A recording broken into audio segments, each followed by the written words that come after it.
Yeah, well, it was a great crowd, great win, our fifth conference win. Really proud of the team. I thought we prepared well, executed well. I think Arizona played, an excellent game. I thought they scored from a variety of people.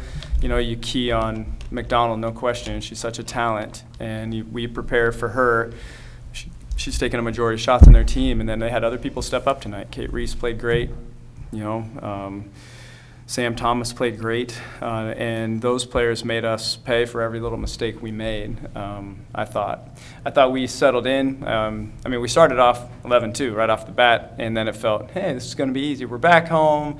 Next thing you know, it's 19-18 at the end of the first quarter, and we're in a fight. And so I was proud of our team for gaining momentum in the second quarter, again after the half, and then fighting them off, late in the third, early fourth, and putting them away down the stretch. And so it was just a really, really good win. I thought we took care of the basketball. We eliminated fouls that we had last week. We played with, 9? Does that say 9? 9 fouls for the game, which was a lot of progress. So this team just keeps getting better. I'm really proud of them. Destiny, you set up there, finally, those 3 threes to open up the fourth quarter from an 11-point game to 20. How good did those feel, and how big was that for you guys tonight? It was just, they're good shots to get us ahead before we were already going, and everyone did a great job. I think our entire team, every time someone stepped on the floor, brought a great energy, and the entire game we were just waiting for our shots to fall. We were getting great looks, and so once they went in, then we could take the roll.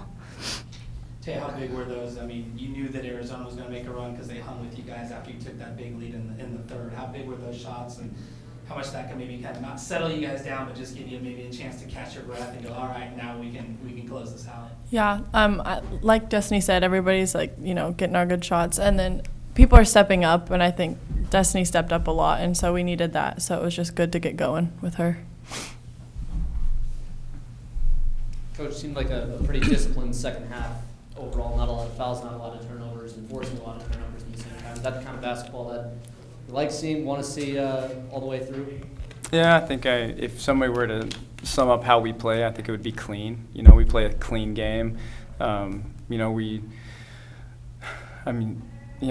Take care of the basketball, take good shots. I think any hiccups that we had in the first quarter, we were the opposite of that. We started off well, and then I thought we settled for shots early, which I thought created momentum for them. We had a couple turnovers that turned into buckets for them in that first quarter, and that created their momentum. I thought we relaxed, and so exact same thing as we saw last week down in LA.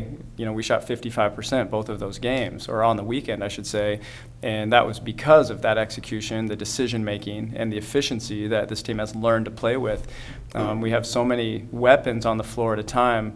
Once that ball started moving, which I felt was different in the second half, the ball really moved much quicker in the second half than it did the first. It seemed like it took us a while to remember the pace that we play at. We've been focusing a lot defensively, and so maybe it just took us a while to get going. And then once it did, that ball moved so quickly, and our spacing was really good all game long. I thought we adapted to them well, and that makes us really hard to guard. So when we're playing like that, we put 86 up tonight against a team that held Arizona State to 39. And so this team is executing at a really special level offensively most of the time. And not to dwell too much on Kat being out, but do you feel like it's finally starting to hit a stride and kind of, I guess, taking care of itself? Your team now that Kat's not there, and that's kind of sunk in that she's not there. Yeah, well, by necessity in a way. You take adversity and you make it help you grow, or you turn it into a growth opportunity. And I think, I hate this word because it can get misconstrued, but when I say a healthy fear, when you lose a player like Kat that has that ability to put up 30 any given night, everybody's role increases. And so our attention to detail over the last 2 weeks has been completely different as it was before. Things had come easy, and in some ways we could almost rely on her. Here she comes off the bench, you're going to get 9 quick points. It was like that in most games, honestly. And so when you lose that means everybody's role is more important. And once this team increased their intensity and their focus on the offensive end of the floor, we've seen nothing but growth, you know. So they've done a great job taking adversity and turning it into a positive in an unfortunate situation. Scott, how did you feel you guys defended McDonald? I mean, you still got her points, but you had to work pretty hard for most of those shots, it seemed like. I was so happy, you know, that we relaxed in that third quarter. Once again, we get up 11-2 to start the game. We relax. Next thing you know, it's almost tied. Then third quarter, we come out, you know, almost put them away is what it felt like. And next thing you know, they're back into whatever, I don't know what they quite got it to, but they're back in the game again. And so what we did in the first part of the game was we were so focused defensively. She had 6 points on 13 shot attempts at halftime, you know, or 7 points on 13 shots. That's what we wanted to do. We wanted to play in a way that makes her miss, not put her on the free throw line. How many free throws did she shoot?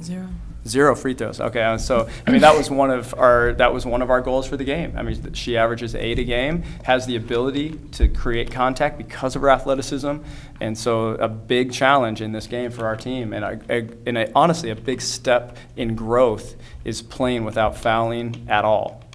Great teams, in my opinion, don't foul, and so tonight I thought because of the matchup with her, we really took a step forward that way. Yeah, Destiny and Taya, just how much attention were you kind of giving her, and exactly how did you feel you defended? It seemed like both of you were really impressed with the fact that she had 0 foul shots tonight.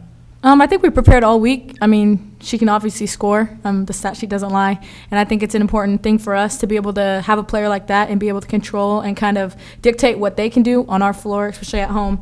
And, I mean, allowing her no free throw attempts when you average like 8 a game is a good thing for us. You know, she took 24 shots and made 9. And had 20 points, right? So I think we did a great job overall just focusing on what we could do and defending her the way that we practiced all week. Yeah, she's a good scorer, so we knew that we had to help off some players and just help, like everybody had to help and try to control her and just like corral her the best we could. So yeah, it's impressive that we held her to 0 free throws after that, but yeah. Scott, looking forward to Sunday, Arizona State. If you look at the battles, the wars that you guys have had with them, what makes them so difficult for you guys, and that you guys have had so many 4 or 5 3-point games in the last couple of years? Well, they're difficult for everybody, not just us. They're a very good team. They're coached well. They pride themselves on the defensive end of the floor, just like we do. And so we've had these, you know, just slugfests, you know, forever since the very first time that we got to play them in 2011. I think it's January 3rd, 2011, down on their home court, the first ever Pac-10 game at the time that I coached. We've got a not open, but a contested good 3 that would have tied it in our very first Pac-10 game. And from that point forward, it has just been a battle with them every time. And, you know, there's almost a rivalry feel to it because the games have been so competitive.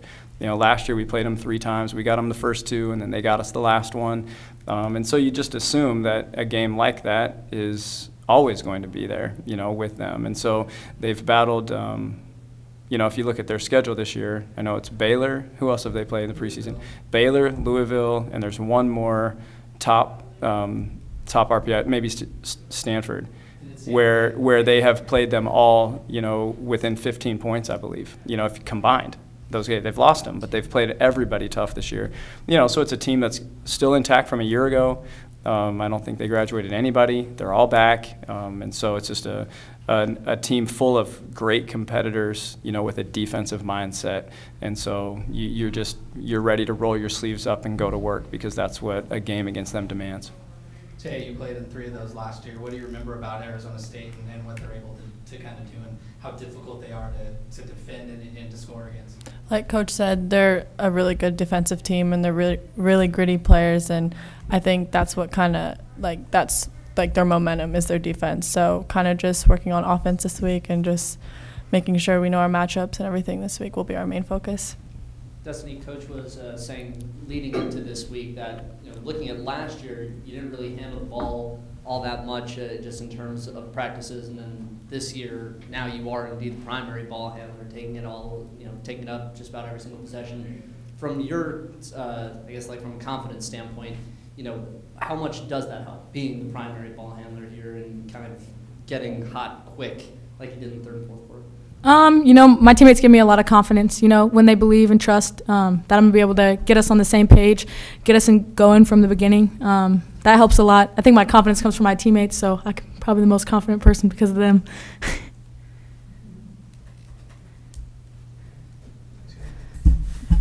Go Beavs.